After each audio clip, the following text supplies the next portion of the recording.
Assalamualaikum warahmatullahi wabarakatuh. Alhamdulillahillazi arsala rasulahu bil huda wa dinil haq liyuzhirahu 'ala ad-dini kullih wa kafa billahi syahida. Asyhadu an la ilaha illallah wa asyhadu anna Muhammadan abduhu rasuluh la nabiyya ba'da. Allahumma shalli 'ala Muhammad wa 'ala alihi wa ashabihi ajma'in.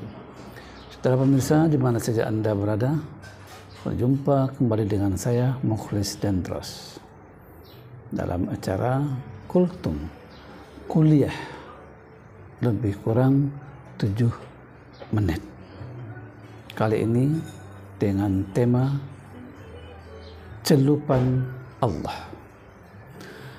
Al-Quran menyebutkan dalam surat Al-Baqarah ayat 138, Sibghatullah wa man ahsanu minallahi sibghah wa nahnu lahu abidun.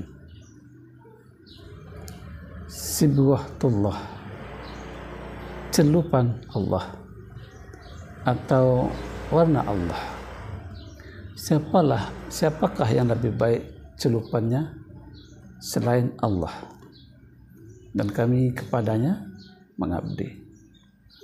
Kata celupan itu ibarat sebuah kain putih dimasukkan ke dalam air atau wantek yang berwarna biru atau hijau atau warna apa sajalah. Ketika kain itu dimasukkan dalam wantek yang berwarna tadi, maka wajib kain itu berwarna, tidak putih lagi. Itu celupan atau warna. Itu tergantung warnanya.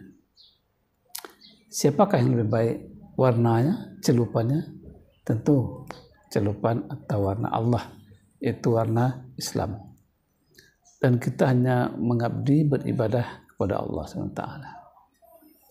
Nah, seorang muslim dituntut seluruh pikiran, perasaan, jiwa raganya itu tercelup dengan nilai-nilai Islam. Kalau ketika dia mengucapkan syahadat masuk Islam atau dia sudah menjadi seorang muslim, maka seluruh aktivitasnya tidak ada terkontaminasi oleh yang lain, paham-paham apapun tidak ada, tapi dia mengikuti celupan Al-Quran dan Sunnah atau Al-Islam.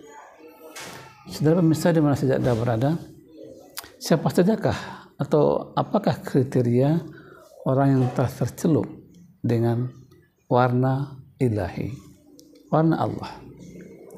Yang pertama adalah orang yang menjadikan Allah sebagai tujuan.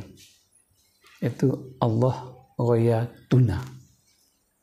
Jadi tujuan hidupnya di dunia ini hanya semata-mata karena Allah. Seluruh ibadah yang dilakukan hanya kepada Allah, bukan kepada yang lain. Wa ma umiru illa liya'budullaha mukhlishina lahuddin.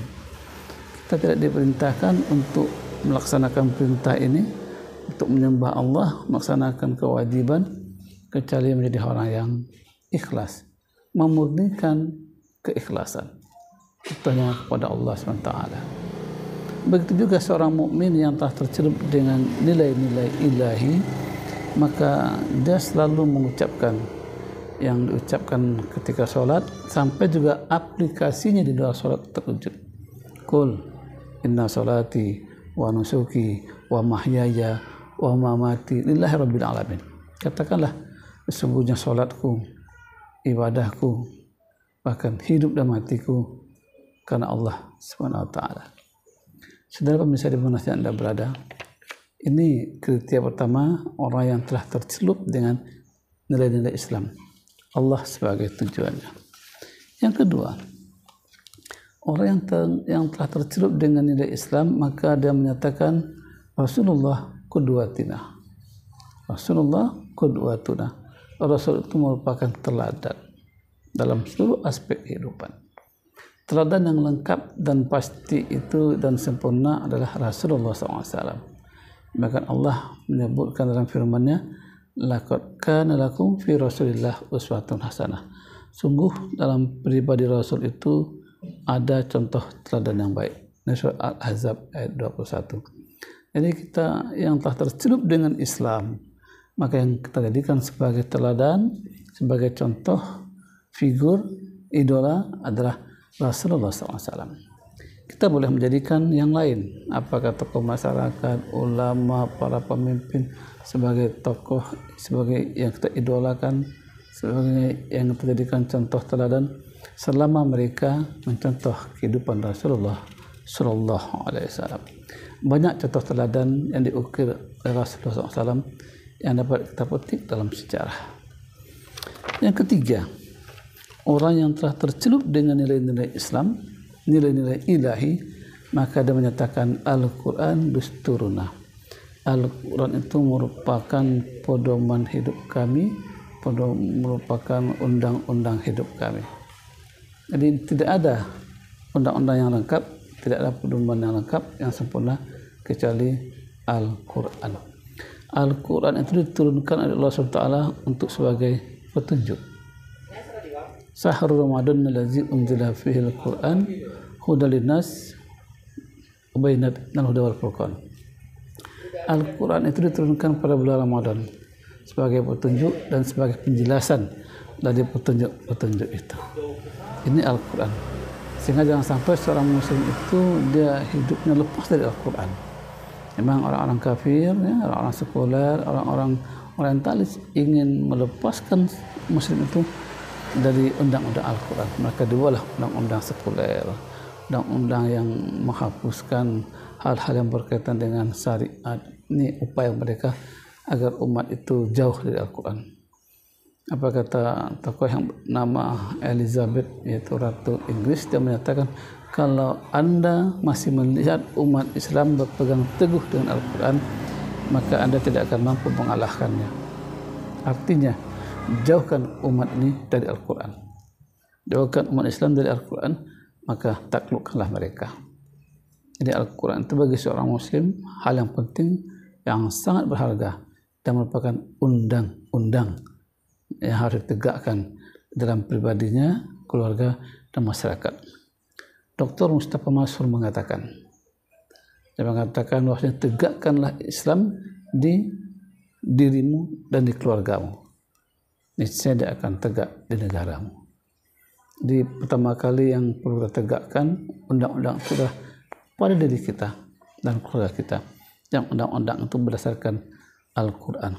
Allah menyebutkan, "Waman lam yahkum bima anzalallah fa ulaika humul kafirun."